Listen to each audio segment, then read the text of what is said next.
साल 680 एडी इस्लाम की वो लड़ाई जिसने इस्लाम को दो धड़ों में बांट दिया।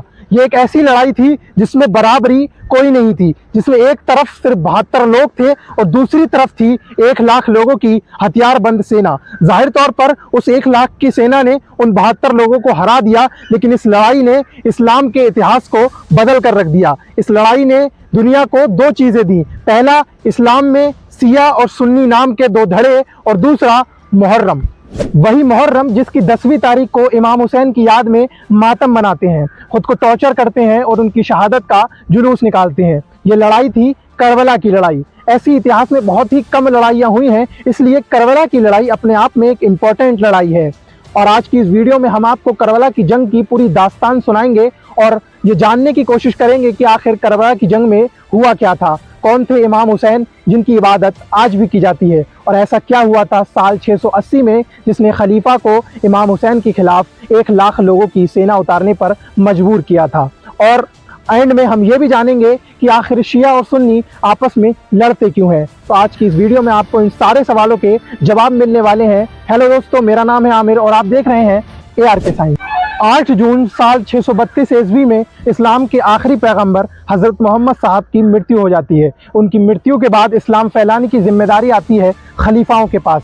खलीफा यानी मुस्लिमों के धर्मगुरु। अब धर्मगुरुओं के मामले में हज़रत मोहम्मद साहब के फॉलोवर्स दो धड़ों में बढ़ गए। पहला धड़ा वो जो ये कहने लगा कि पैगंबर मोहम्मद साहब की ब्लड लाइन यानी कि उनकी फैमिली मेम्बर्स में से ही कोई खलीफा बनाया जाए, और उसके लिए पैगंबर मोहम्मद साहब के चचेरे भाई और उनके दामाद अली इब्न अबी तालिब का नाम सजेस्ट किया गया। दूसरा पक्ष इस पक्ष में था कि मुस्लिम कम्युनिटी अपना लीडर खुद चुने, ना कि किसी डायनेस्टी को फॉलो करे। इस तरह रिश्तेदारों को खलीफा बनाने वालों की मांग करने वाले शिया कहलाए, वहीं दूसरा पक्ष कहलाया सुन्नी। और बाद में सुन्नियों की बात मान ली गई और इस्लाम के पहले खलीफा बने अबू बकर।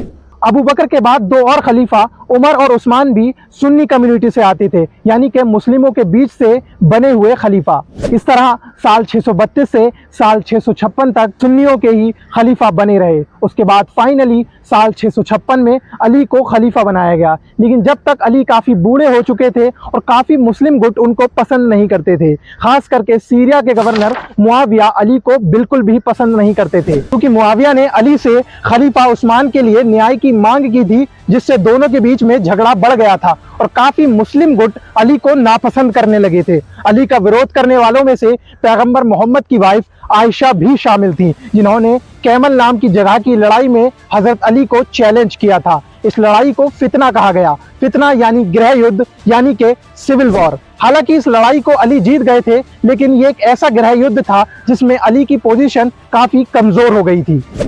इसी बीच साल 661 में जब अली एक जगह नमाज पढ़ने जा रहे थे, तब उनकी किसी ने हत्या कर दी। इन सारी घटनाओं ने जमीन तैयार करी करबला की जंग की। दरअसल अली की मृत्यु के बाद इस्लाम में एक बहुत बड़ी दरार पड़ गई।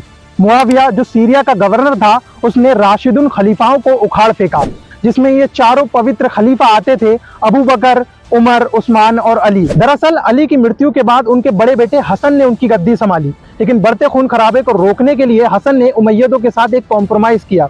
एक संधि की गई जिसके अंदर हसन ने अपनी खलीफा की गद्दी मुआविया को सौंप दी। साफ जाहिर है कि इस संधि का उद्देश्य था फितना को खत्म करना, और इस संधि से इस्लामिक फितना कुछ सालों के लिए रुक गया। उसके बाद कुछ ऐसा होता है कि साल 670 में हसन की भी मृत्यु हो जाती है। उनकी मृत्यु के बाद उनके छोटे भाई हुसैन कूफा के बनु हाशिम ट्राइब के नए चीफ बनते हैं।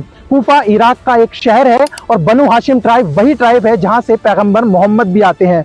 लेकिन कूफा के लोगों ने हुसैन को अपना समर्थन तो दे दिया, लेकिन उसके बाद आता है एक बहुत बड़ा टर्न। देखिए, होता यह है कि साल 676 में मुआविया अपने बेटे यजीद को अपना उत्तराधिकारी घोषित कर देता है।